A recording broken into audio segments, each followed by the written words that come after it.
So welcome back. This is lecture 28 of shares and debentures, and this is for CMA Intermediate June 2022 attempt. ठीक है, ये CMA Intermediate June 22 attempt के लिए आज का topic है हमारा अंडरराइटिंग. लेक्चर 28 है ये overall of shares and debentures. Okay, और लेक्चर 1 है अंडरराइटिंग टॉपिक का. Okay, so this is underwriting here. ठीक है, सो एक्चुअली इसका ये थोड़ा डिफरेंट टॉपिक है. It is definitely related to shares and debentures, no doubt. इन ये थोड़ा डिफरेंट टॉपिक है than what conventionally we do. इसमें क्या होता है कि जब कोई कंपनी, कंपनी इश्यूज शेयर्स, ठीक है, so we had studied last time that 90% minimum subscription is required, correct? If 90% minimum subscription is not reached, okay, then the company has to return the money,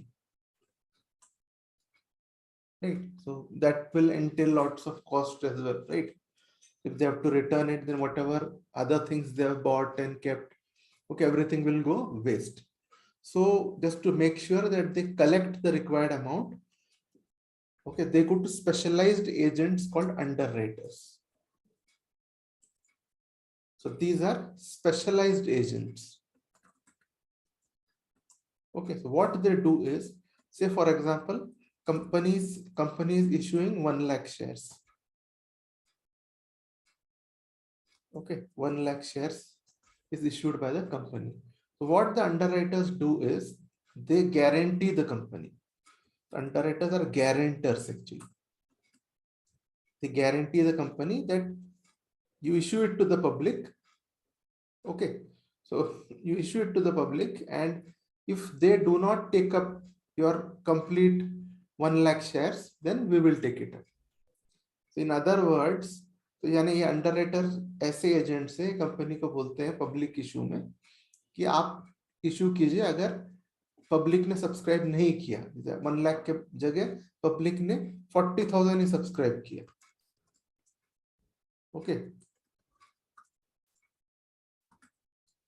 say out of 1 lakh shares only 40,000 is subscribed by the public. So by this guarantee, what the underwriters will have to do is they will have to buy the other 60,000 shares. Okay, so that itself shows that these are no ordinary agents. Okay, these are all big business houses. Underwriting itself is a big business. If say the issue doesn't go right, then they have to take up such a huge amount. So they should be capable of doing it. ठीक है, तो इसके लिए जो है, और ये जो गारंटी देते हो, इसके लिए they get a commission called underwriting commission. ठीक है, उसको हम कहते हैं underwriting commission. Okay, so an underwriting commission is always payable on the total shares issued. ठीक है, not on what they have taken up. क्यों? Because what is the risk they are taking. when the issue is done, they are taking risk on the entire 1 lakh shares, correct? So underwriting is a risk-taking contract. So the commission is on the risk. Okay. So commission is based on the shares issued. Okay. So this is the basic of underwriting. Okay. This is what is done in underwriting. So little bit we'll see theoretically what is important for you in your exams and all that. We'll go through that quickly, but it will all be within whatever I've told you. Okay. So agreement, what is underwriting? It is an agreement to subscribe to the securities. Securities matlab shares, debentures, all those are securities. Okay. Agreement to subscribe to the securities of a body corporate. Okay. Yani shares and debentures of a body corporate. Okay. Body corporate yani company, right? There are two things, company and body corporate. Okay. So body corporate bhi has a separate legal entity like company.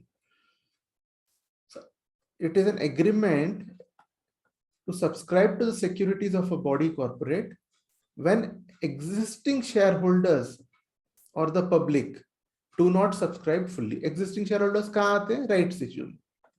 ठीक है, तो अगर issue कर रहे हैं तो पहले वो राइट्स इश्यू करेंगे.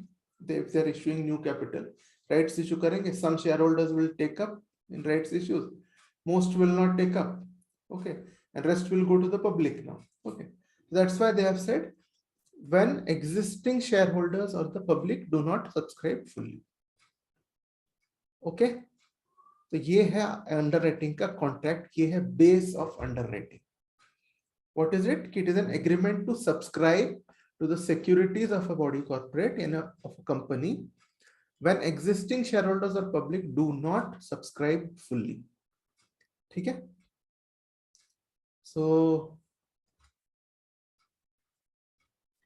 यहाँ पे देखिए, when a company goes in for an IPO मतलब initial public offering or offer, whatever you call it. Okay, so IPO में मतलब कोई भी company first time issues shares. Okay, so for FPO भी आप अंडरराइट करते हो basically. For any public issue you do that. Okay, so when company goes in for an IPO, uncertainty रहता है कि पूरा सब्सक्राइब होगा या नहीं, whether fully subscribed, it will get fully subscribed or not, right? As I explained you, 90% reach नहीं हुआ तो you have to refund it, right? This is the main problem.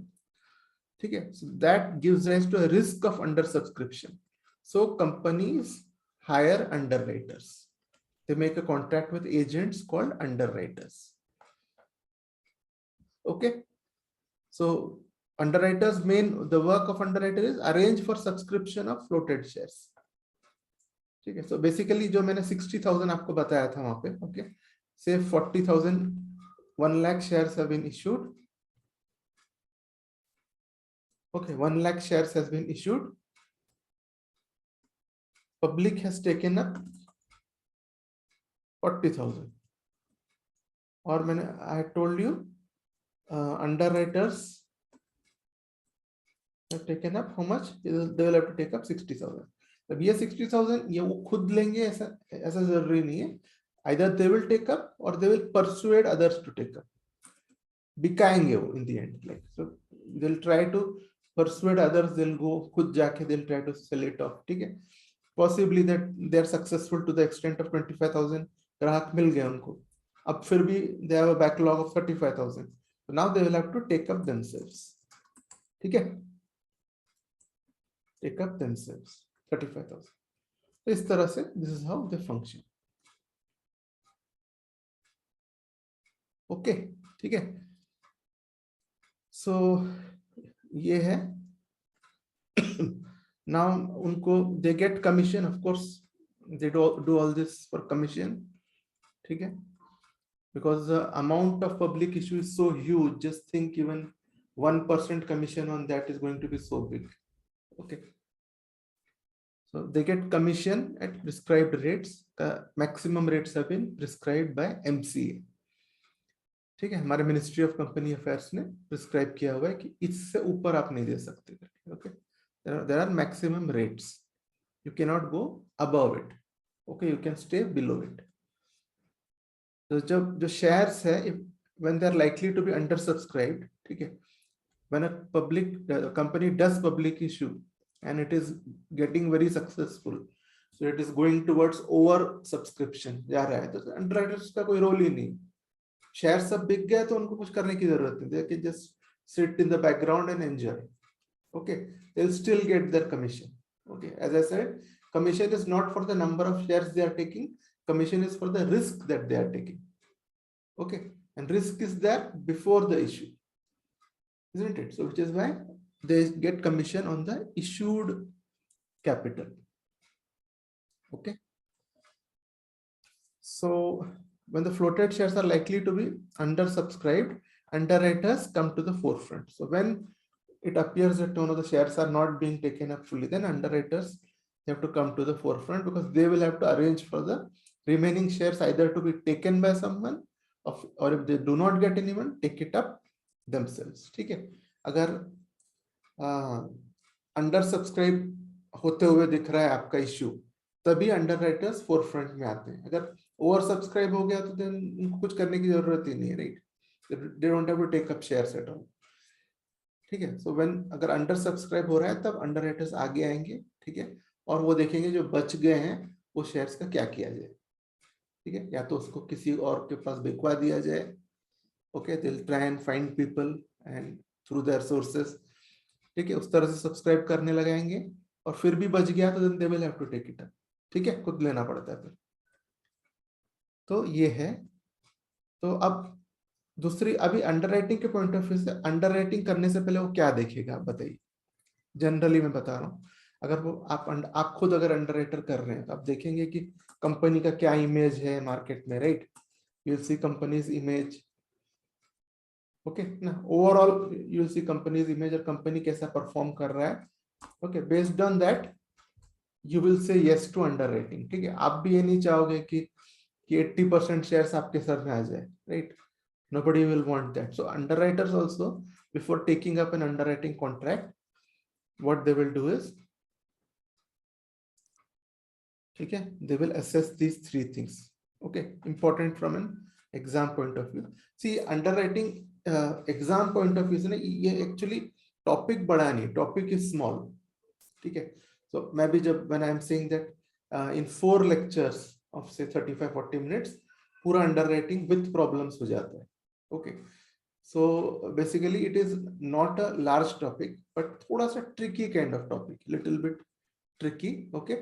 और from an examination point of view, इसका जो अगर मैं बोलूं पूरे shares and debentures में, there is one topic, ठीक है, जिसका examination point of view से value is the most in the entire CAAP, that is underwriting. Underwriting के प्रॉब्लम आपको एग्जाम में एक तो आपको मिलेगा एटलीस्ट।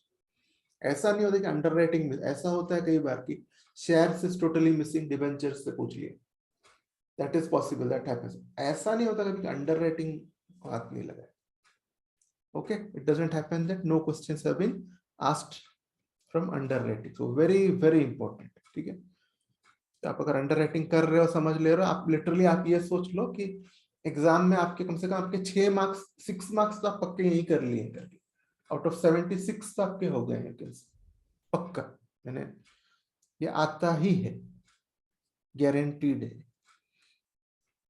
ओके, तो राइट, सो यहाँ पे before entering into underwriting agreement, underwriter assesses क्या, worth of public issue.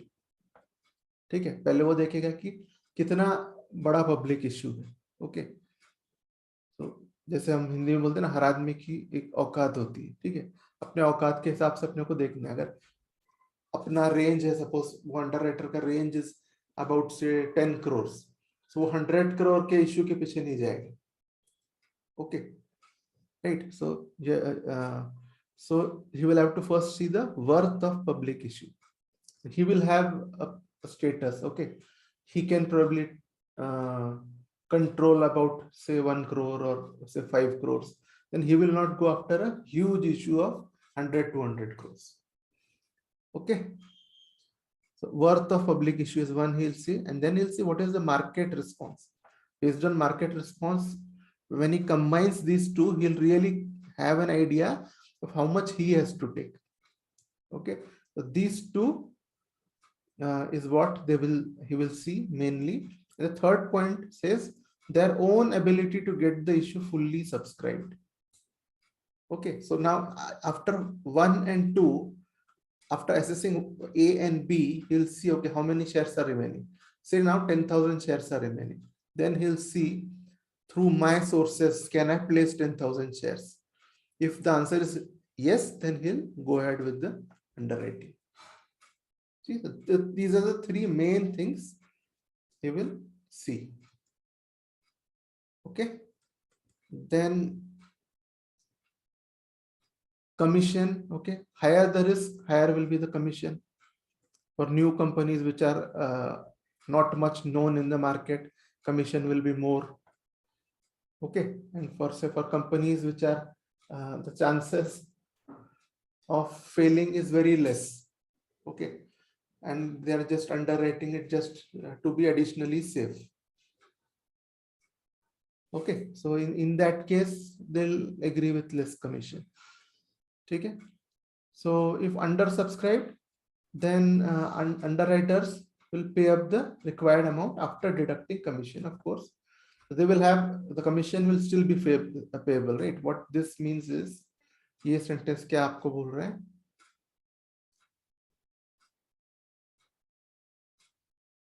The contract, Shivam. So your question is, it is done before issue or after being unsubscribed? See, The contract is before issue.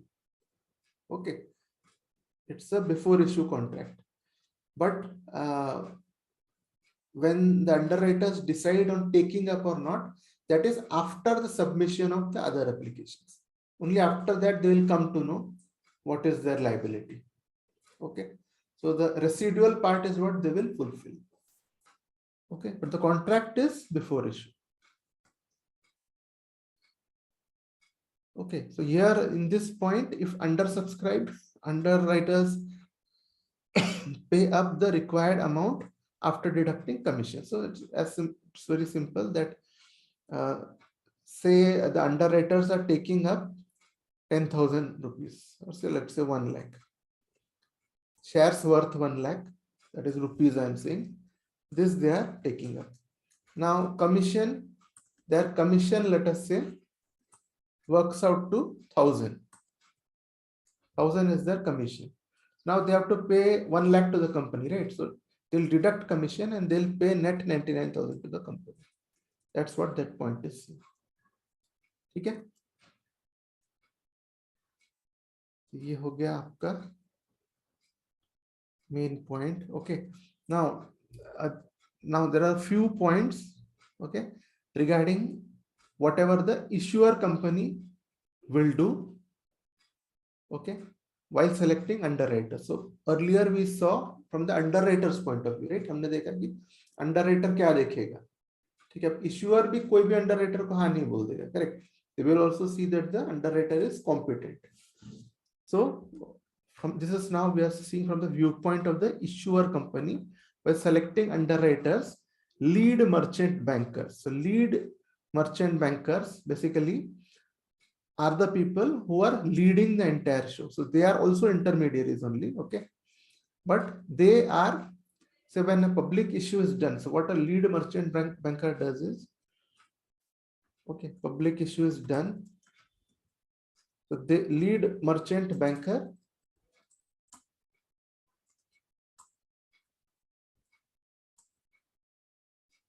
okay, he will lead merchant banker will look after the entire issue. So basically his role will be, he's like an, you can say an event manager. Okay, he's like an event manager. So he'll take care of the entire issue, including underwriting. Okay. So while selecting underwriting also, the company will depend on the lead merchant banker. Okay, because he is an expert of issues and he is the main intermediary for the company. Okay. So now for selecting underwriters directly, if you see, it is the role of lead merchant banker. Okay. So while selecting underwriters, lead merchant bankers shall ensure that they do not overexpose themselves to risks. Okay. So it should not be like they'll see the net worth of the underwriter. They'll see like in case it doesn't go well, the issue, are the underwriters capable of covering it up, so that they'll see that they should not overexpose themselves to risk.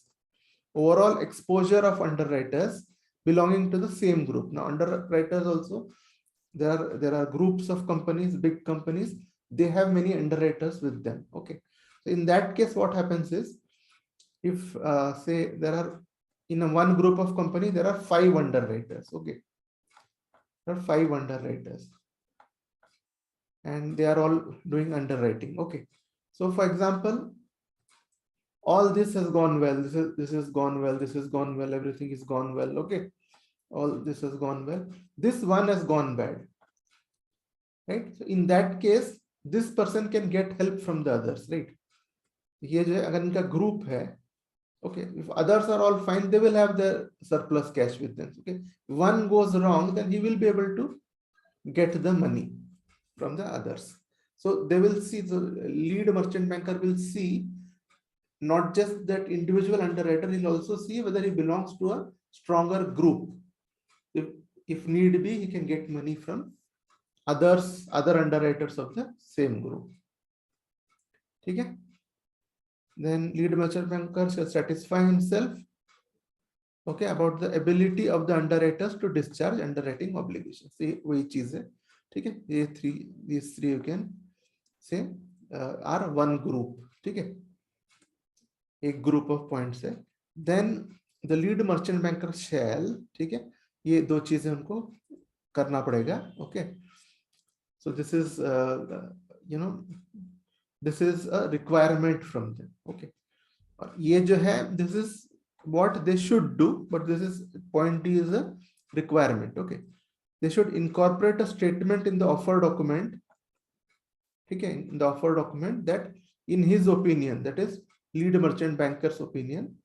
Okay, I'm saying his here, but you know it's okay, they are normally an organization, so you can just say there also. Okay, okay, in his opinion underwriters assets are adequate to meet underwriting obligations. तो ये statement उनको देना पड़ता है कि हमारे ख्याल से underwriter has sufficient assets to take care of this issue. Okay, and after that you also have to obtain underwriter's written consent. ठीक है, obtain underwriter's written consent before including their names as underwriters in the final offer document. यानी underwriter का consent लेके उनका नाम डालना पड़ता है. Okay, these are two things which are required. ठीक है, so ये है. And then next thing is lead. अभी देखिए, अगर always know in these kind of things, if you have the lead merchant banker is also an intermediary. ठीक है, so it's always good to make everyone accountable. ठीक है, जैसे for example अगर suppose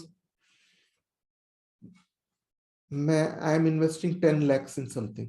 Okay, okay, you are my main agent, suppose, in the business I'm doing. So best way to make sure that you are doing a good job is ask you to invest some part. Okay, even if you're investing 10%, suppose now you have invested 10% in my shares, so you have 1 lakh shares owned by you. So naturally now you would personally want that this company does well, right? Only then your shares also will do well along with it. ठीक है, so ये बड़े बड़े चीजों में जो है ना, to make them personally responsible, the best way is to give them some stake. ठीक है, उनको कुछ स्टेक दिया जाए और वो स्टेक लेते हैं तो then they will become personally liable, right? उतना that much stake में liable हो जाते हैं वो लोग, right? So यहाँ पे जो है 5% ये इनका जो है लीड मर्चेंट बैंकर जब अंडरराइटिंग कॉन्ट्रैक्ट जब दिया जाता है, ठीक है, जब underwriting contract through lead merchant banker on behalf of the company. Okay, when that is given, so of the total underwriting commitment, okay, 5% जो है is given to lead merchant banker. ठीक है, 5% और 25 lakhs whichever is less. तो ये एक आपका figure है, you just have to remember it. क्यों किया जाता है, जैसे मैंने रीजन बोला, you can make this person also accountable. Now 5% आप बोल रहे हैं 5% है, we are talking about big money here. ठीक है, 5% भी कोई मजाक नहीं है उसमें. ठीक है, सो एनीवन, सो एज तो लीड मर्चेंट बैंकर भी जो है अब जी जान लगाएगा कि अंडरराइटिंग सक्सेसफुल होना चाहिए, सही अंडरराइटर मिले. Okay, so his interest will be more than before. So this just makes him personally liable. That's all. Okay. So personally responsible बोल सकते हैं, liable नहीं, उसको liable करने का intention नहीं है, but so that अपना जितना ownership रहेगा किसी चीज में, अपना भी personal interest बढ़ता है, right? If we have an ownership, then our personal interest increases in that, isn't it? ठीक है, तो अभी Sir, yes, Shivan. Sir, this obligation is from the lead merchant banker side. Is they will invest in the company. Yes, so so they will invest in the company, correct. मतलब वो हमारे company में जो underwriting हो रहा है उसी का कुछ परसेंटेज और जो अमाउंट है उतना वो उनको भी मतलब इन्वेस्ट करना पड़ेगा हमारी कंपनी इशू में. करेक्ट. इन अदर वर्ड्स इसका ऐसा मान लो आप कि ये he is becoming an underwriter to the extent of 5%. Underwriter to the extent of 5%. Okay, ये उसका अंडर रेटिंग ऑब्लिगेशन रहेगा। अब ये हो सकता है, दूसरी बात ये हो सकता है कि शेयर्स इटसेल्फ ओवर सब्सक्राइब हो गए, ये हो गए, तो तब उसका ये ऑब्लिगेशन नहीं आएगा। ठीक है, ये अंडर रेटिंग ऑब्लिगेशन, ठीक है, it's not a direct obligation. ठीक है, जैसे अंडर इवन अंडर राइटर्स कई जो जो आपका जो मेन जो 100% जो अंडर रेटिंग कर रहे हैं, if issue gets over subscribed, उनका उनको भी कुछ लेना नहीं पड़ता है। Okay, so this is, this all comes into picture only when it is under subscribed. So what will happen is, these people will, in this case what will happen is, these people will make sure that they are choosing good underwriters, okay, which will who will try and sell all the securities properly, and then no obligation comes to them. ठीक है, okay. Yes, sir. Sir, lead merchant banker here means a specific authority or the normal banks who plays it is the not role? normally जो है ना, lead merchant banker जो है, it is not an authority. ठीक है, वो एक आपके कमर्शियल बैंक काइंड ऑफ रहता है। Okay, it is not an authority, but it is an, उसका जो रोल है, ओके, इज रोल, द और role is of special bank है ऐसे कुछ? हाँ, intermediary. It's not like normal banking. No no no no, They're not like the not normal bank, normal ना? Bank. Okay, तो उनका जो Okay. मेन रोल है, तो इन ये एक्चुअली जो है ना, ये करते क्या है, जो lead merchant banker, they are specialised people. Okay, तो जैसे नॉर्मल कमर्शियल बैंक वगैरह बहुत सारे ट्रांजैक्शंस करते हैं ना, ये बोले इन लोग स्पेशलाइज्ड होते हैं। ओके, ये पूरा जो इशू जब होता है, ऐसी issue is not a small thing. आपका जब पब्लिक इशू अगर हो रहा है ना, ये बहुत बड़ी बात है, आप करोड़ों की बात कर रहे हो। ओके, ठीक है, बहुत लोगों का उसमें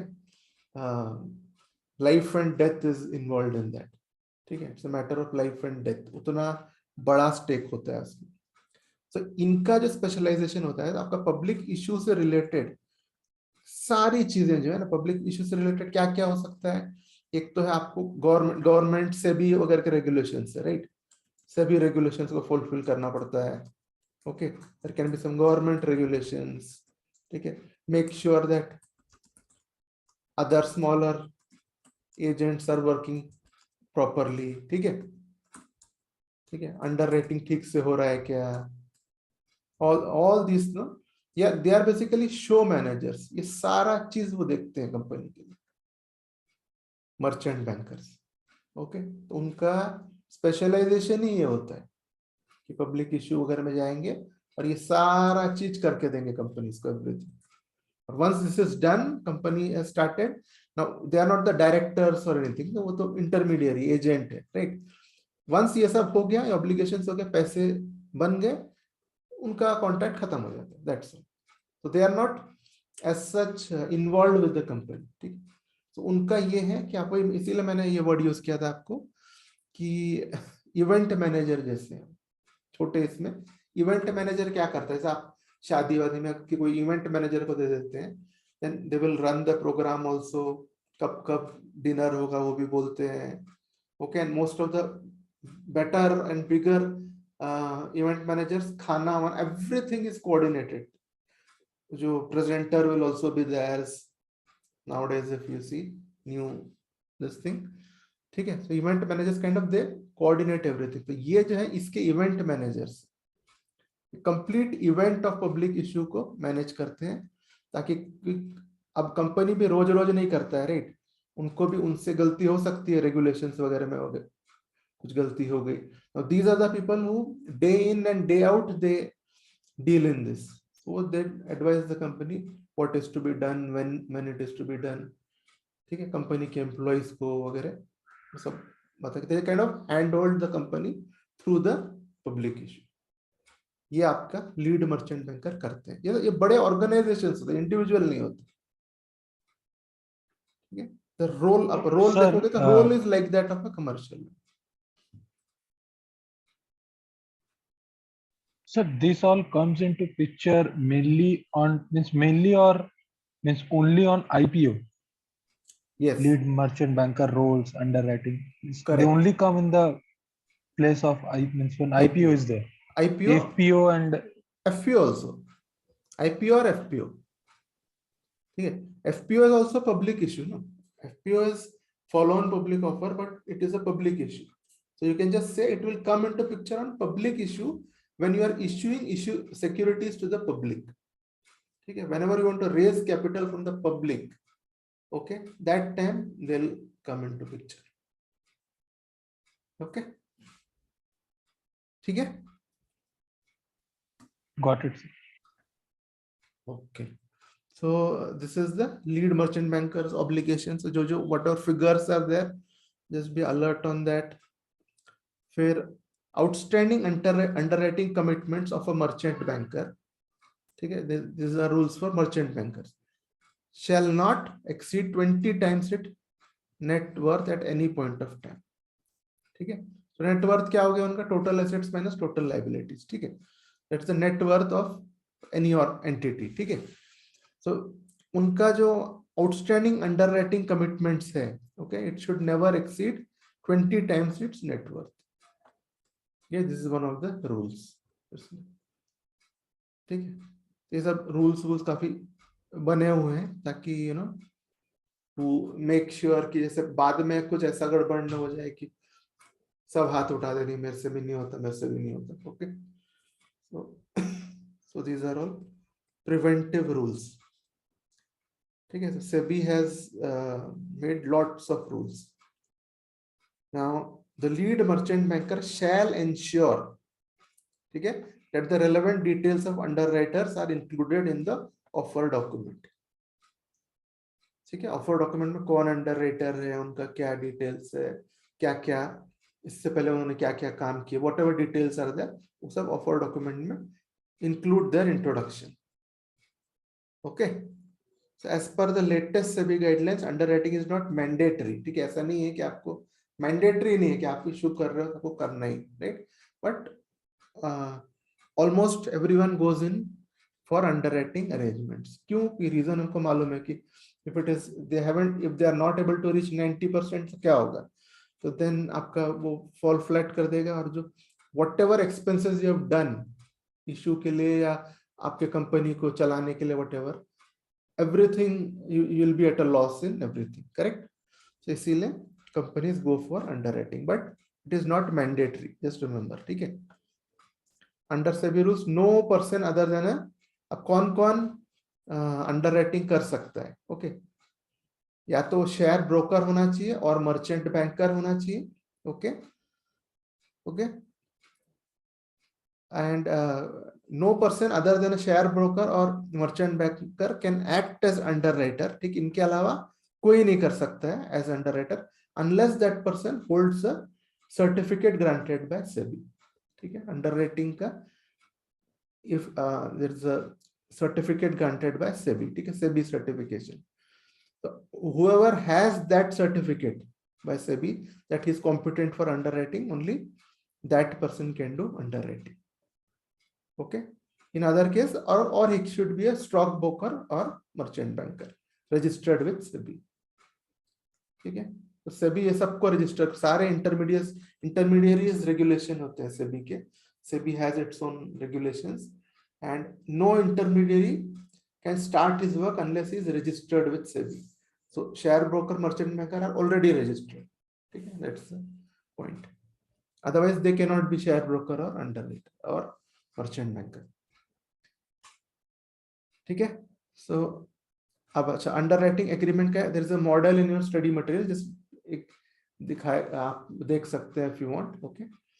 So just how it is framed and all that. So that's not important from an exam point of view. You can just take a look in the study material. Okay, the next part is sub underwriters. So underwriting itself is a very risky job. So they have many sub underwriters to spread their risk. So इसमें जो है sub underwriters have no contract with the party, with the company. Okay. So the company is not a party with agreements with sub underwriters. So basically, company pays commission to principal underwriters. They will pay to sub underwriters. Okay, so company has nothing to do with sub underwriters. Okay, so and now actually companies want that there should be many sub underwriters. Okay, so that the risk is properly spread. So to encourage sub underwriting, okay, company pays a commission called overriding commission. You would have heard this word in royalty accounts, overriding commission. Okay, so their overriding commission was when the seller wants to push a particular product sales. Any new product is launching in market, then he gives what is it, a royalty or Sir, consignment. Consignment, right, correct. So that's consignment. So in that you have overriding commission. Okay, that is when a new product is being issued by the consignor, then he gives an additional commission. So similarly, now this is here overriding commission means, okay, this is to encourage sub underwriting. Okay, so company pays this additional commission to this thing, okay, to the underwriter, okay, so that we can appoint sub underwriters. Another good thing is like company doesn't want to deal with several people. Okay, they just have to deal with the main underwriters. Okay, instead of many, and they will take care of the sub underwriters. Okay, okay. Underwriting. Next is underwriting commission. Okay, कैसे commission दे सकते हैं? How can you give commission? Cash में दे सकते हैं. Fully paid up shares they can give, or debentures they can give. Okay, or in any of combination of three.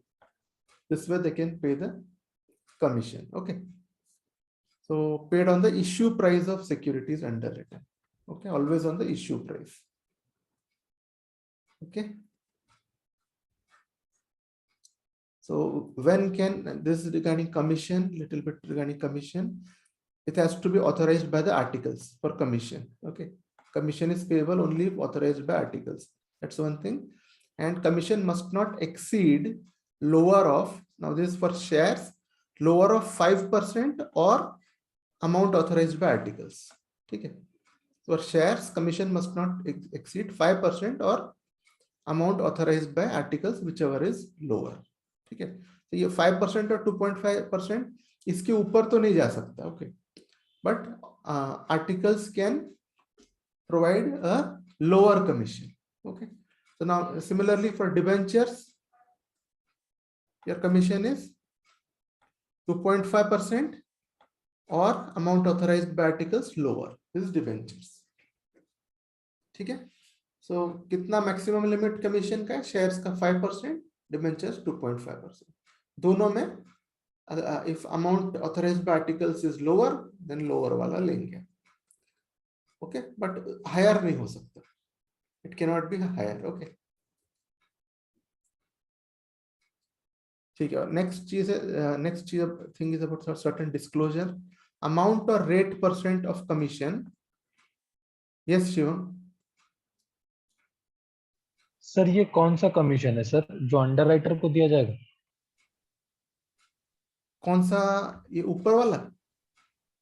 हाँ sir, मतलब ये जो कमीशन की हम बात कर रहे हैं सर आर्टिकल में, हाँ, अंडरराइटिंग कमीशन. ये कौन सा कमीशन? ये अंडरराइटिंग सर मतलब आर्टिकल में कैसे डिटरमाइन कर सकते हैं सर कितना शेयर होगा, उस पर कितना कमीशन बनेगा? ये अंडरराइटर डिसाइड करता है? नहीं, आर्टिकल्स जो है एक लोअर लिमिट बना सकता है, क्योंकि देखिए यहाँ पे आप क्या कर रहे हो, आप सबको रिस्पॉन्सिबल बना रहे हो. ठीक है, आप अगर शेयर होल्डर्स ये नहीं चाहते कि डायरेक्टर्स वगैरह ज्यादा पैसे दे दे किसी को. ओके, ऐसा ना हो कि वो लोग पैसे उधर से दे दे और वहां से खा लिए थोड़ा. Okay, if they feel that no, इससे ऊपर नहीं जाना चाहिए, ओके, देन जो शेयर होल्डर्स डिटरमाइन करेंगे आर्टिकल्स को, ये बोल देंगे कि हमको आप जो भी हो जाए आप 1.5% से ऊपर कमीशन नहीं दे सकते. अगर ये बोल दिया तो देन इसके ऊपर डायरेक्टर्स नहीं जा सकते. Okay, this is just a safeguard available to the share holders. ठीक है, इन द एंड कमीशन दे कौन रहा है? शेयर होल्डर्स ही दे रहे हैं ना. ठीक है, so this is just for safe guard, क्योंकि इसमें ये सब पॉसिबिलिटी है कि जो ऊपर के लोग, डायरेक्टर्स लोग, वो लोग ज्यादा पैसे में डिसाइड कर लें, and they can have some margin on that, all those things, correct? So to counter that, ये सब articles को power दिया जाता है. Okay?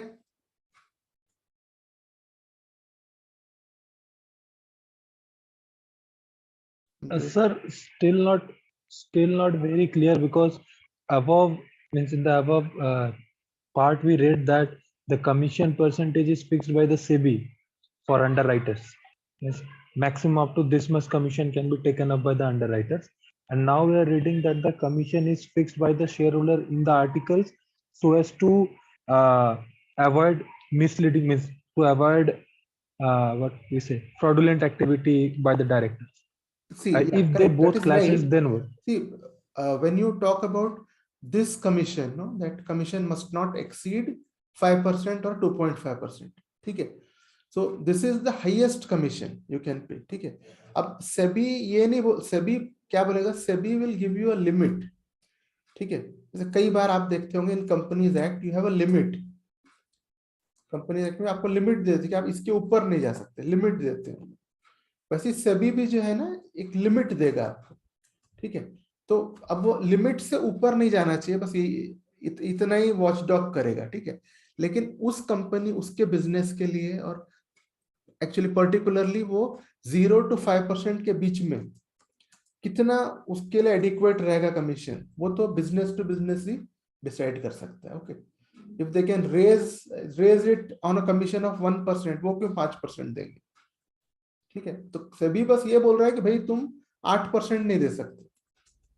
तुम आर्टिकल में लिखो नहीं लिखो, तुम 5.5% नहीं दे सकते, 6% नहीं दे सकते. ओके, तो ये सब लिमिट्स है. तो जो आपके जो एक्ट्स होंगे वो लिमिट्स देंगे, लेकिन वो लिमिट के दायरे के अंदर आपके आर्टिकल्स को पावर रहता है कि it can always reduce it, कम कर सकता है. ओके, तो ये रहता है. क्लियर. तो जैसे आप ये भी देखेंगे ना कि इवन जो मैक्सिमम नंबर ऑफ मेंबर्स वगैरह जो है, all these things are defined. कई कंपनीज एक्ट वगैरह में जो है, कई चीजों में आप देखोगे articles will have the authority to determine lower limit. उसमें हायर लिमिट लॉ बोल देता है कि इससे ऊपर आप नहीं जा सकते हो. However articles can determine a lower limit. ठीक है? जैसे आपको अगर सपोज कोई से इफ फॉर अ कंपनी, अगर your company law says 200 members के ऊपर आप नहीं जा सकते, दैट बिकम्स द लिमिट. अब कंपनी के ऊपर है कि वो कहीं से भी 2 से लेके 200 के बीच में कुछ भी अपॉइंट करे, पर 200 के ऊपर नहीं जा सकते. ठीक है? तो ये सब वो चीजें कि there it limits the top end. ठीक है? तो चलें फिर आगे. Yes sir. तो क्या किया जाए, ब्रेक लिया जाए कि हम कंटिन्यू करते हैं और विल फिनिश वन प्रॉब्लम पूरा करके एक साथ ही बंद कर देंगे? करेक्ट? यस सर, बेटर कर लेते हैं एक ही बार में. इंटरेस्टिंग. चलिए, यही चलते आगे चलते हैं फिर.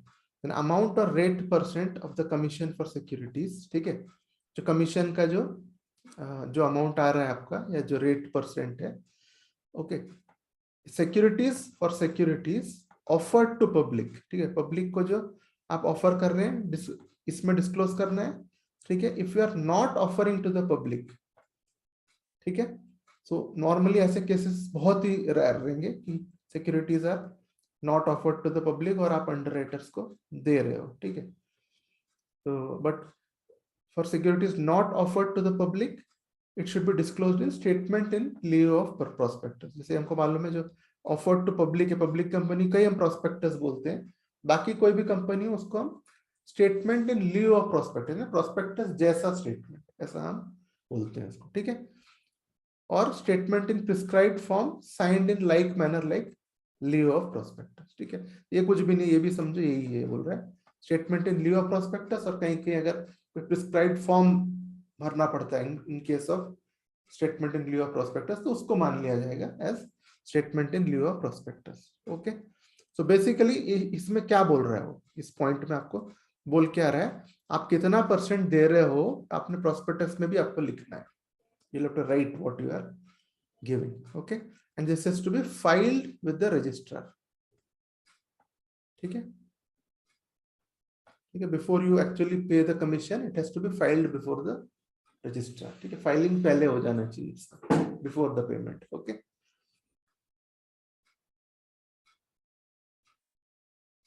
if a circular or notice not being a prospectus inviting subscription is issued, यानी यही चीज ये बोल रहे हैं, अगर जैसे यहाँ पे हमने बोले ना स्टेटमेंट इन प्रिस्क्राइब्ड फॉर्म, इसी के जगह आप एक सर्कुलर और नोटिस इश्यू कर रहे हो, फिर इश्यूइंग सर्कुलर और नोटिस इनवाइटिंग पब्लिक सब्सक्रिप्शन, तो ये जो चीजें बोल रहे हैं ना आपका अमाउंट और रेट %, ठीक है, ये जो चीज है डिस्क्लोज इन दिस बोल रहा है। अगर आप सर्कुलर या नोटिस इश्यू कर रहे हो और उसके through you are inviting subscription, then in that circular और नोटिस डिस्क्लोज द अमाउंट और रेट %, वो बोल रहा है और कुछ नहीं। सो फॉर यू ये सब इतना इंपॉर्टेंट नहीं है, what you have to just remember is कि if it is offered to public आप डिस्क्लोज करो प्रोस्पेक्टस में, otherwise disclose in statement in lieu of prospectus. ये दो चीज आपको याद रखनी है। ओके, और securities agreed to be subscribed by underwriters. ठीक है, कितना अंडरराइट, इतना इतना, अगर नहीं हो रहा है तो अंडरराइटर्स कितना लेने के लिए तैयार है, एब्सोल्युटली और कंडीशनली, कोई कंडीशन है या absolutely, that is to be disclosed. ठीक है, इसमें एक चीज होता है जिसको हम बोलते हैं फर्म अलॉटमेंट। ठीक है, फर्म इसलिए एब्सोल्युटली और कंडीशनली का मतलब एक्चुअली ये है, कंडीशन क्या रहता है, कंडीशन बस इतना है कि if fully subscribed, if over subscribed or fully subscribed। okay, अगर ओवर सब्सक्राइब हो गया है, ठीक है, देन नो लाइबिलिटी, ऐसा बोल रहा है underwriter. Okay, underwriter is saying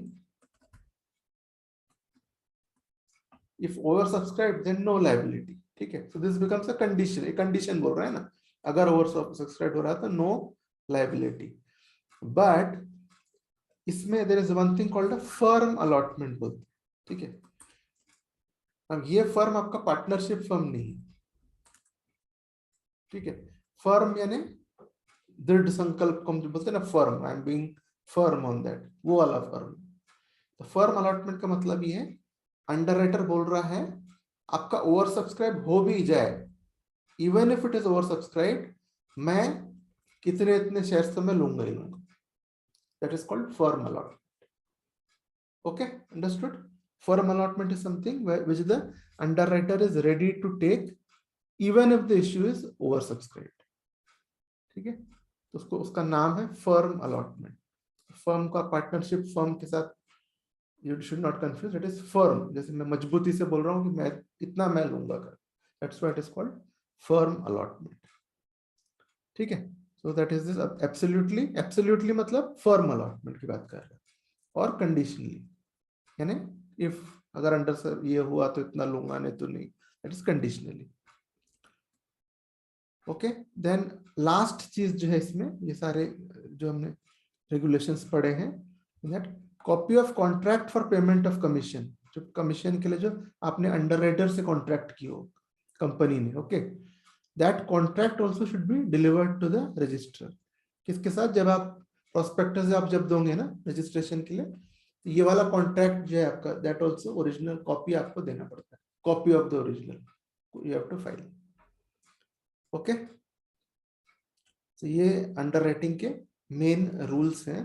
अभी बस थोड़े से और चीजें हैं, now this is all it about it. ठीक है, जो हमने जब देख लिया, आपको अभी आराम से आपको समझ में आ गया होगा कि what is underwriting in general, कैसे होता है करके। ठीक है, सो नाउ थोड़े छोटे से पॉइंट से इजी थिंग्स। ठीक है, जो भी shares are taken up by promoters, employees, company के जो क्लोज लोग हैं, डायरेक्टर्स, बिजनेस एसोसिएट्स, कंपनी के लोग जो शेयर्स लेते हैं ना, उसमें अंडरराइटिंग कमीशन नहीं मिलता है। Okay, okay, so all the shares which are going to be taken up by promoters, employees, क्योंकि क्यों नहीं मिलता है, रीजन ये है, हम बोल रहे हैं रिस्क के ऊपर मिल रहा है। ये तो उसको कॉन्ट्रैक्ट देने से पहले ही उनको मालूम है ना ये लोग लेने वाले हैं इतना इतना कर, that is pre-decided what will the promoters take and all that, right?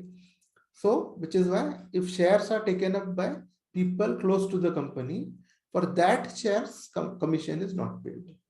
Okay, because there's no risk in that. Underwriter is not taking any risk of that. Okay, commission is payable on the whole issue underwritten irrespective of the fact that whole issue may not be taken over by the public. So whole जहां बोल रहा है, जैसे अगर इन लोगों ने लिया है तो वो पार्ट को हम हटा देंगे। तो यहाँ जो what they are saying commission is payable on the whole issue, ठीक है? तो उसका मतलब ये है कि आपका जो इश्यू है अगर पब्लिक ने पूरा ले लिया फिर भी आपको कमीशन देना है। That's what they are trying to say. So ये सेकंड पॉइंट में भी ये बोल रहा है कि for this shares nothing is payable, ठीक है, ये तो है ही। अब इसको छोड़ने के बाद जो बाकी शेयर्स बचे हैं आपके, right, for example I will से give you an example of से 1 लाख शेयर्स, ठीक है, issued 1 lakh shares, okay, and promoters employees they have taken 10,000 10k, ठीक है, so remaining is how much 90,000 90k, okay, so इस 90k में उनको commission मिलेगा, commission will be on this 90k, okay, so हो सकता है कि दिस 90k के बदले में नाउ जब शेयर्स आया they got 1.5 lakhs, over subscribe हो गया, still commission will be payable on 90k, okay, ठीक है। सर इस पॉइंट में शेयर होल्डर्स आएंगे, कंपनी के एग्जिस्टिंग शेयर होल्डर्स?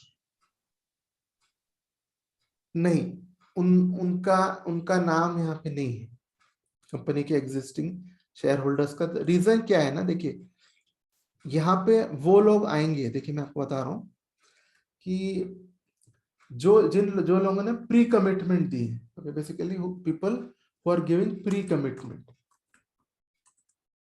कि मैं इतने शेयर्स लेने को तैयार हूँ, ओके, तो अगर सपोज कोई राइट शेयर होल्डर है, कोई कंपनी का पुराना शेयर होल्डर है, वो अगर बोल रहा है कि नहीं मैं इतना इतना लेने को तैयार हूं, तो वो आएगा, ओके, तो ये इसका मतलब ये है ना, यहाँ ये जो चीज हमने यहाँ पे देखे, इसका मतलब ये है कि सपोज कोई एग्जिस्टिंग कंपनी, ठीक है, एफपीओ कर रहा है, ठीक है, तो अगर वो एफपीओ दे रहा है और एफपीओ में उसके मान लीजिए 1 लाख शेयर्स इश्यू कर रहा है, अब आपके कंपनी के अंदर के जो भी लोग कमिटमेंट दे रहे हैं, ठीक है, ठीक है, बाद में जिसने ले लिया वो नहीं देख रहे हैं, ठीक है, आप ये सोचिए अंडरराइटर के रिस्क के हिसाब से आप सोचिए, ठीक है, हो सकता है कि बाद में कोई एम्प्लॉय भी बाद में ले ले या कुछ, that's another thing, okay, but if there are people who are giving pre commitment कि इसमें से हम लोग 10,000 में हम लोग लेंगे करके, अब ये 10,000 में से आपके जो लोग रिलेटेड टू कंपनी है,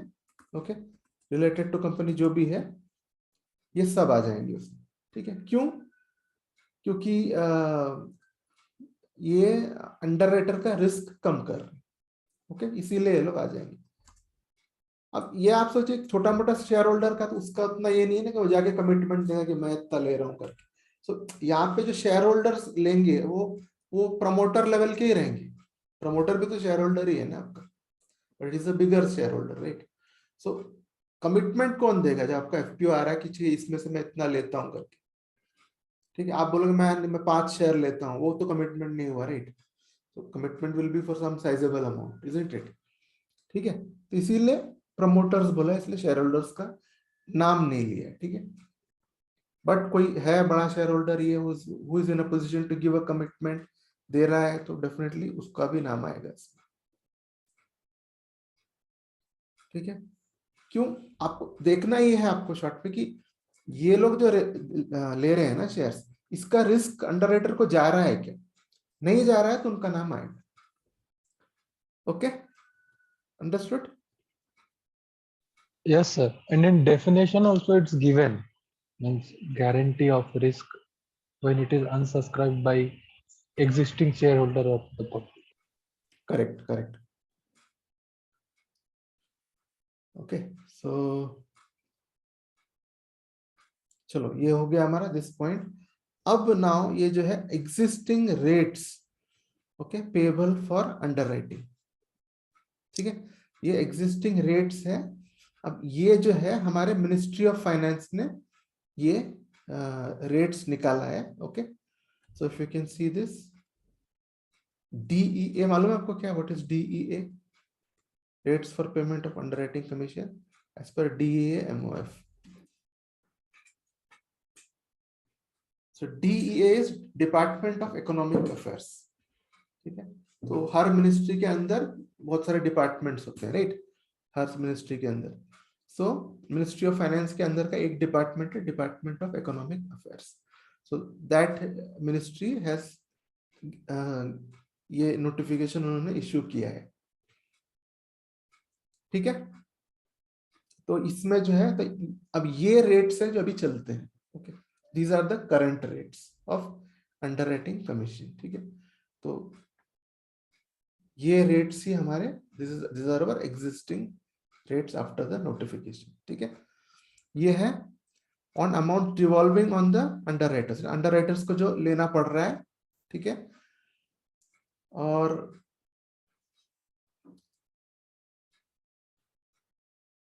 वन मोमेंट, ठीक है, एक मिनट, क्या क्वेश्चन है आपका? MOF is ministry of finance, correct. MOF is ministry of finance, और मिनिस्ट्री ऑफ फाइनेंस के अंदर में कई डिपार्टमेंट्स होते हैं, उसमें से एक है डिपार्टमेंट ऑफ इकोनॉमिक अफेयर्स, ठीक है। तो अभी इसमें, तो what I am showing you is the percentage on amounts devolving on the underwriters. Underwriters के ऊपर जो आया है, नंबर ऑफ शेयर्स जो अंडरराइटर्स के ऊपर आया है, इन दैट इक्विटी शेयर्स में, ठीक है, यू विल हैव यहाँ पे, I just want to see 2.5 and 2 जो है ना, ये मैं आई जस्ट कंफर्म, ठीक है, ये दोनों यहाँ नहीं हो सकता है, ठीक है। सो दिस, ये टेबल में आई जस्ट टू कंफर्म, ठीक है, ये टेबल में कंफर्म करता हूँ आपको किसके व्हाट आर द परसेंटेजेस। तो ये जो है बेसिकली ये commissions on as per this notification 3 चीजों में दिया गया है। इक्विटी शेयर के लिए अलग है, okay, and preference shares and debentures. So what 3 lines basically for this, okay. So I think it is like this, जैसे मैं कंफर्म करूंगा आपको, ठीक है। Amount subscribe by the public is up to 5 lakhs, ठीक है। तो ये जो अप टू, ये एक्चुअली हेडिंग ऊपर होना चाहिए था यहाँ पे, ठीक है।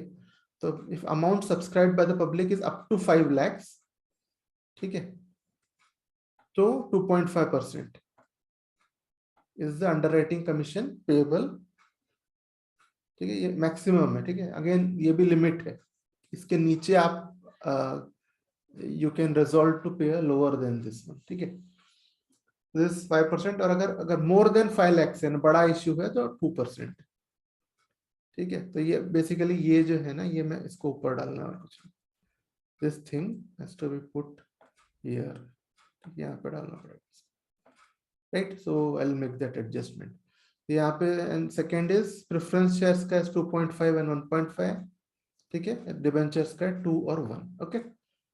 ये आपका maximum rates of underwriting commission, ये मैक्सिमम सीलिंग से नीचे किया जा सकता है, ठीक है। और ये तो हमको मालूम ही, underwriting commission will not be payable for amounts taken up by promoter group employ directors their friends, ठीक है। यहाँ पे और भी चीजें एक्सटेंड कर दिया गया, ठीक है, देयर फ्रेंड्स, बिजनेस एसोसिएट्स, ये सब भी है, ठीक है, जो लोग कमिटमेंट दे रहे हैं basically, okay, on behalf of them, okay. तो अब हम हमारे we are coming into the main part, जैसे विच इज कैसे अंडरराइटिंग कमीशन कैलकुलेट होती है, ठीक है। There are 2 types of underwriting commitments, एक तो है कंडीशनल, सेकंड इज फर्म। तो मैंने आपको कंडीशनल, फर्म मैंने आपको बता दिया था पहले ही, राइट। फर्म में underwriter agrees to take up a specified number of shares irrespective of what public subscribes unless otherwise agreed, the underwriter's liability is determined without considering the number of shares taken up from. तो ये second sentence को आप अभी you can forget the second sentence. When we do the problem, you'll understand. तो आपको अभी ये नहीं समझेगा क्या बोल रहा है करके. Okay, this you will not understand now. और conditional क्या है? Underwriter agrees to take up agreed portion of the shares not taken up by the public. If fully subscribed, कुछ भी नहीं लेगा. Okay, you will not take anything if it is fully subscribed. But these are only the two types. Okay, so ऐसा नहीं है जहाँ firm है वहाँ conditional नहीं रहेगा, ऐसा नहीं है, ठीक है. So firm बस there are कुछ part firm ले लेगा, right? So जैसे अगर suppose you have got 1 lakh shares issued, ठीक है, 1 lakh issued, और इसमें firm the underwriter is saying 5,000 I'll take come what में. Now remaining is 95,000. 95,000 becomes conditional because if it is oversubscribed, then he will not take it. If it is undersubscribed, then he'll take it. So this becomes conditional and firm is this. In the same issue, you can have both firm and conditional. ठीक है?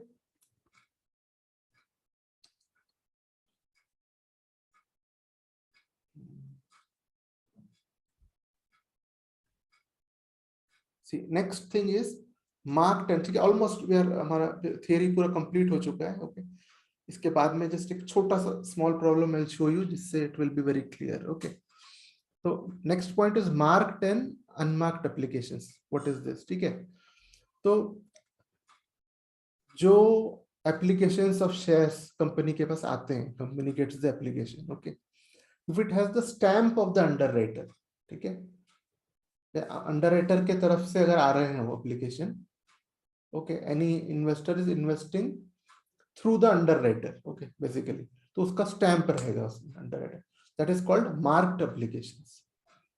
और there will be many people, public issue है, जो कई लोग वो underwriters को नहीं जानते, वो डायरेक्ट कंपनी को they have sent their application. Okay, so that is called under unmarked applications. ठीक है, समझ गए ना? तो अभी अगर जैसे एक शेयर होल्डर है, सपोज शेयर होल्डर ए, तब अंडरराइटर भी तो ये करता, मार्केटिंग करता है ना कंपनी इश्यू की, right? So that if underwriter has marketed, is come in touch with him and now he is applying for the shares. So in that shares, underwriter will give him an application which has his mark. Okay, underwriter का mark रहेगा, तो it's called marked application. Another share holder B, another shareholder B, उसने कुछ internet में add वेड देखा और उसने सीधा अप्लाई कर दिया. he has no contact with any underwriter. ठीक है, तो इसको बोल देंगे अनमार्क्ड. ठीक है, अंडरस्टूड? that's all. मार्क्ड और अनमार्क्ड और कुछ भी नहीं है रेलेवेंस. ओके, ये दो है आपके, मार्क्ड और अनमार्क्ड. बस इसमें और कुछ अभी नहीं देखेंगे हम. ठीक है, प्रॉब्लम्स देखेंगे, जरूरत पड़े तो विल जस्ट कम बैक यहाँ पे. ठीक है, वही इसमें एक्चुअली है, वही marked and unmarked what I have told you. ठीक है, एक लास्ट कॉन्सेप्ट आपका full and partial underwriting. So कभी कभी ना company doesn't need complete underwriting. ठीक है, तो उस केस में जो है, जैसे company will say we want underwriters for 75%, यानी 25% हम हमारे थ्रू ही, हमारे लोगों से हम ला सकते हैं. He will take care of 25%. 75% के लिए हमको अंडरराइटर्स चाहिए. Okay, that is called as partial underwriting. ठीक है, तो तब अंडरराइटिंग कैलकुलेशंस में ये माना जाता है कि आपका अंडरराइटर ए है 75% का, और कंपनी खुद अंडरराइटर बी है जो 25% की अंडरराइटिंग कर रही है. इस तरह से कैलकुलेशंस किया जाता है एक्चुअली. ठीक है, accounting entry is very simple underwriting का. ठीक है, अंडरराइटिंग इज एन एक्सपेंस आपका. तो क्या होता है बेसिकली, आपका commission brokerage account debited to underwriter to और टू ब्रोकर, जो भी है. ओके, ठीक है, this is an expense to the company, so it is debited, और इनका अकाउंट, ये दोनों क्रेडिटर हो जाते हैं to this extent, the extent of their commission. जब आप देते हो कमीशन, बस इसको डेबिट कर दिए. और credit bank account, if you are paying by bank, हमने देखा था you can pay by shares and debentures also. वैसे पेमेंट करें तो शेयर कैपिटल डिबेंचर्स क्रेडिट कर दिए. ओके दैट्स ऑल, इतना ही आपका ये है, ये ओनली दिस मच, ये दो ही एंट्रीज है हमारे मेन, ठीक है। बाकी कुछ एंट्रीज कुछ आए तो it will basically be from issue of shares, जो है आपका bank account debited to share application, those things, right.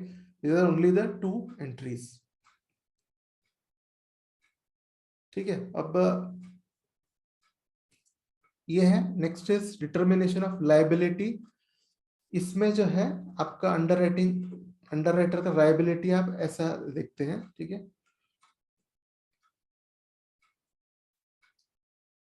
Fully underwritten है, यानी full 100%, okay. This is partially underwritten, तो 75% व्हाट आई टोल्ड, राइट। वो तो इसके अंदर क्या होगा, फर्म अंडरराइटिंग भी होगा, विदाउट फर्म अंडरराइटिंग भी होगा, राइट। फर्म मतलब क्या, जो बोल रहा है कि मैं लूंगा ही लूंगा, ठीक है।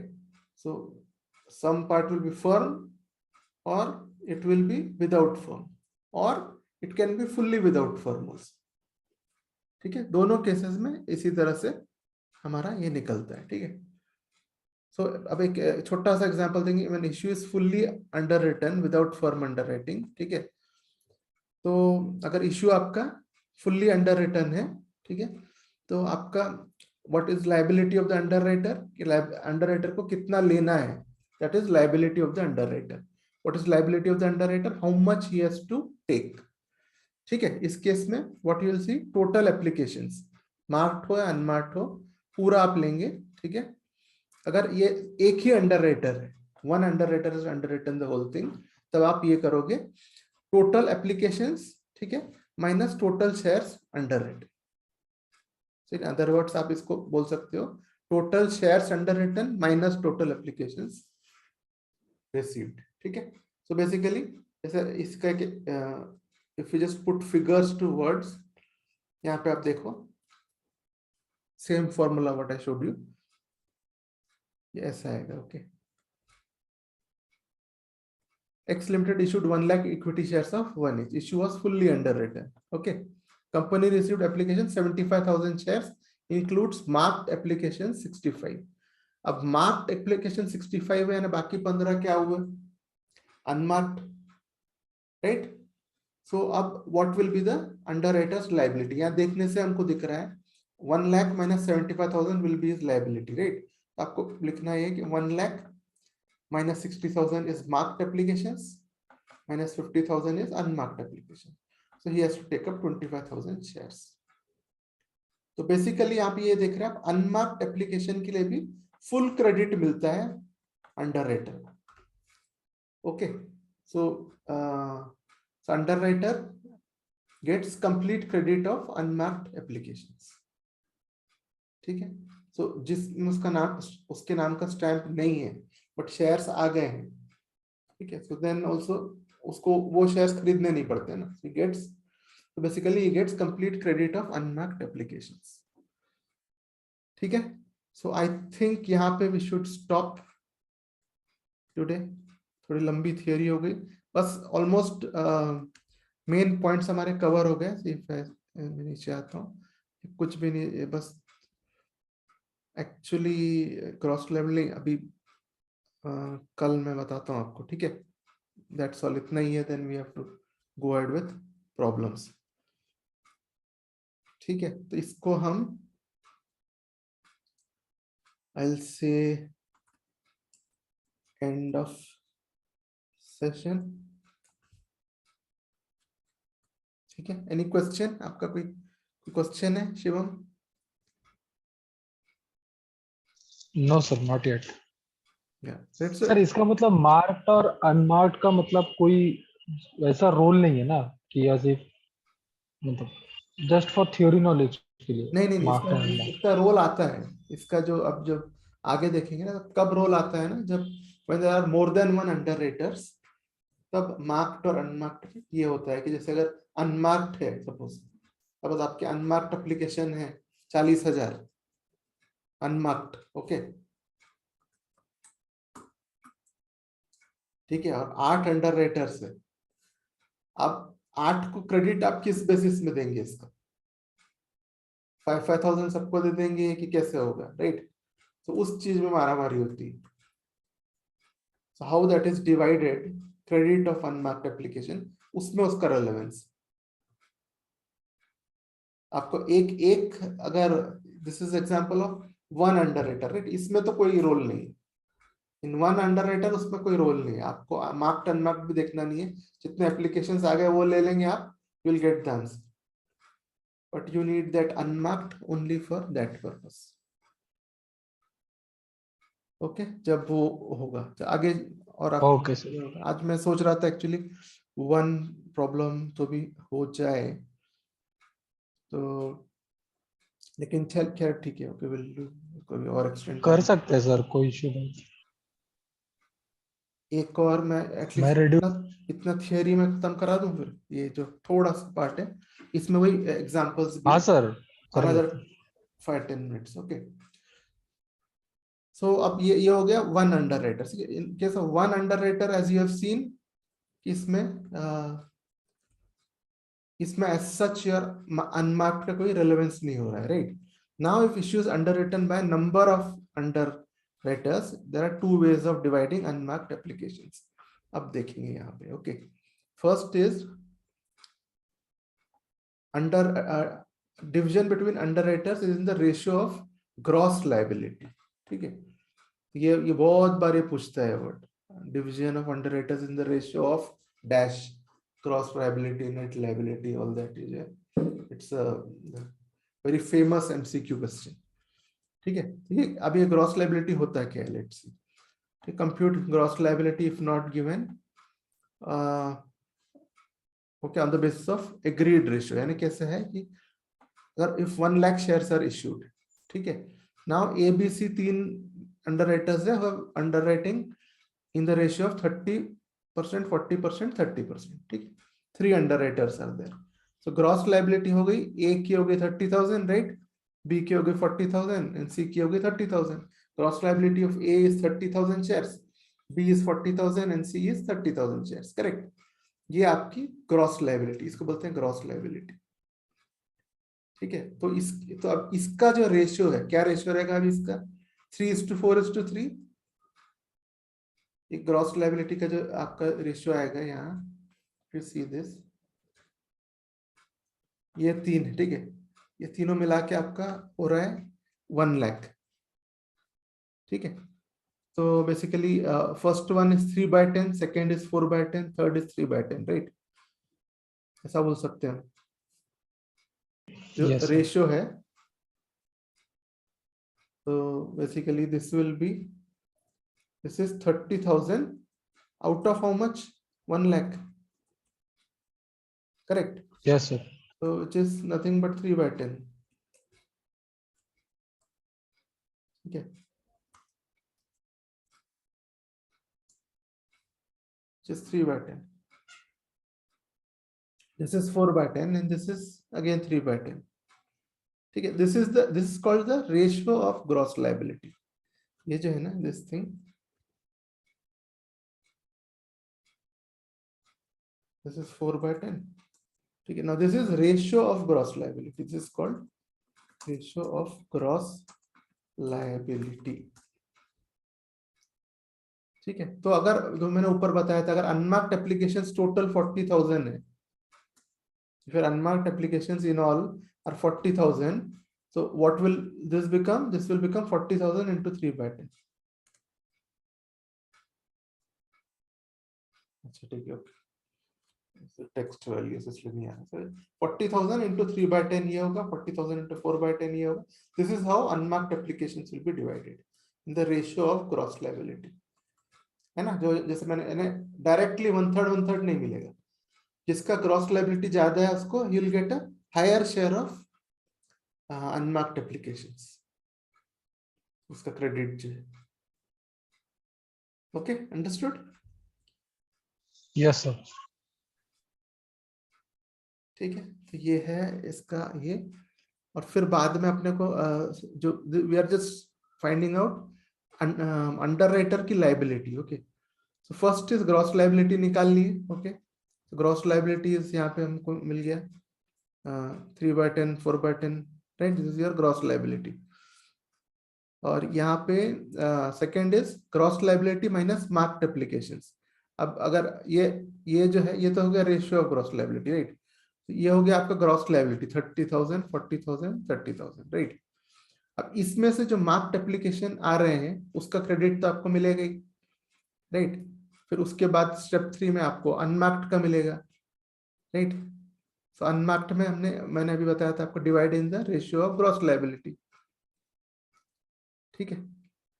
सो ये है यहाँ पे जो लिखा है दिस थिंग्स यू कैन, अभी के लिए आप इसको ये if all resultant figures are positive और जीरो जो है ना, ये क्या करना है मैं आपको डायरेक्ट बताऊंगा, then you will understand better. So now you have understood the first 3 steps, right? First is cross liability निकल गया straight away. Second is marked applications निकाले. Third is unmarked निकाले. और how did we get unmarked? Total unmarked application को we have multiplied by the ratio of this. ठीक है? We have multiplied basically by ratio of gross liability. So this we have used in step 3. ठीक है? ये हो गया आपका step 3. Okay, तो वो अगर वो निकाल दिए तो you will get the net liability. इसमें जो बीच में जो बताया है ना, whatever is saying figures are non negative, इसमें आपको directly I will tell you, then it will be easier to understand, कुछ खास नहीं है। Okay, so this is grossly है ना, मोटे तौर पे this is how it is, आप निकालोगे ये स्टेप्स है। और बस सेकंड इन मेथड 2 कुछ भी नहीं है, आप जो रेशियो ऑफ ग्रॉस लायबिलिटी से आप मल्टीप्लाई कर रहे थे ना, in step 1 what you did, you use the ratio of gross liability, right? So step 2 में बस ये मेथड 2 में क्या करते हैं, मार्क्ड एप्लीकेशन तो आपको अपने बदौलत मिला है ना, ठीक है, you've got marked application because of your skill, isn't it? So step 2 में ये बोल रहा है कि आप ratio of gross liability minus marked applications निकालो बोल रहा है। Okay, that's the only difference, और कुछ नहीं, बाकी सेम प्रोसीजर। फर्स्ट प्रोसीजर में यू गेट दिस, राइट, यहीं पे मैं बताता हूँ आपको। और सेकंड प्रोसीजर में suppose you have marked applications अगर आ रहे हैं आपके मार्क्ड, ठीक है, in this case you are getting say 10,000, in this case you are getting 25,000, ठीक है, in this case you are getting 5,000। तो सेकेंड केस में बस ये बोल रहा है जस्ट फाइंड 30,000 माइनस 10,000 कितना आता है आपका। 30,000 minus 10,000 is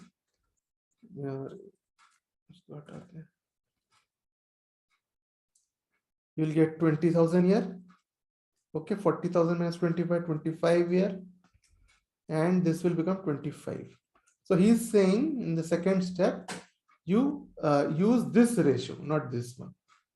Don't use this ratio, use this ratio. So in this case, so they are giving a bigger credit, actually. They are giving credit for marked applications. तो बोलते हैं कि use the ratio of gross liability minus marked applications, बस उतना ही difference है, बाकी कोई difference नहीं।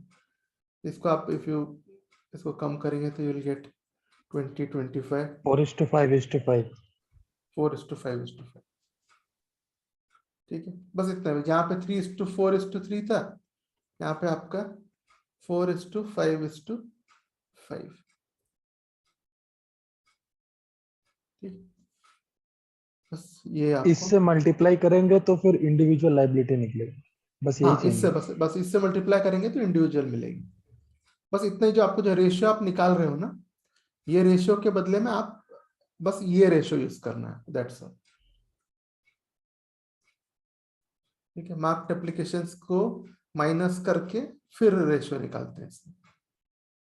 मीन्स अंडरटेकन का जो शेयर रहेगा उसमें से हम लोग जो मार्क रहेगा उसको डिडक्ट करेंगे, जो वैल्यू आएगा उस पे हम लोग रेशियो निकालेंगे और फिर उससे हम टोटल को करके लायबिलिटी निकालेंगे, बिल्कुल। ये होगा। तो आप जो ये रेशियो को जैसे यूज कर रहे थे ना स्टेप 3 में, same thing you will use that ratio in step 3, बस उतना ही करना है, दैट्स ऑल। तो ये हो गया आपका ये दीज टू थिंग्स, ठीक है, बस इतना, at least we have completed this theory part today, इतना अच्छा हो गया।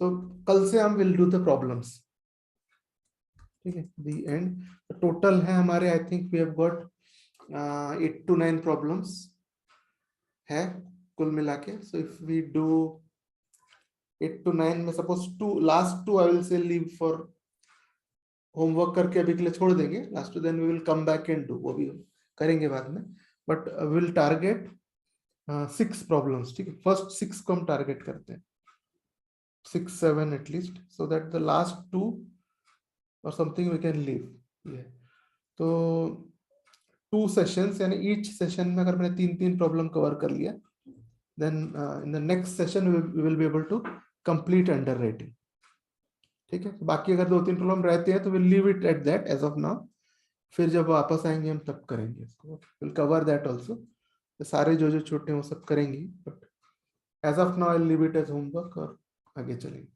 सो ऑन मंडे, सो कल हम नहीं कर रहे हैं, एक्चुअली कर सकते भी हैं कल, बट लेट एवरीवन ज्वाइन, ठीक है, कल ये टाइम बिल्कुल ही फ्री नहीं है किसी का। So at least now they can see this lecture, उनको they will get the basics of underwriting, है ना, इससे इतना इतना उनको आइडिया आ जाएगा कि they can just directly attend the problems from Monday. तो मंडे को मैं कोशिश करूंगा कि इसको खत्म कर दिया जाए, okay, most probably I will try to complete this chapter on Monday. So as I said my target is 6 problems, 6 problem करके इसको कर देंगे, बस 2-3 जो छूट जाएंगे that will pick it up later. इसके बाद एक ही रह जाता है हमारा डिबेंचर्स, तो बस डिबेंचर्स के लिए whatever I think 6-7 lectures are needed, वो कर दिए तो then your company accounts and audit, company accounts का स्लॉट मेरा क्लियर हो जाएगा, फिर मंडे ट्यूसडे जो स्लॉट है ना, that part will be clear at least. चलिए, okay sure, thank you and will meet. तो कल नहीं करते हैं, ठीक है, tomorrow will let them know, tomorrow नहीं करते, कल एक दिन देंगे, let them go through this, थोड़ा आप भी थोड़ा एक्लेमेटाइज हो जाए इससे, okay, and then on Monday को हम प्रॉब्लम्स कर लेंगे, will finish this up on Monday, okay. Okay sir, thank you sir, good night sir. Good night.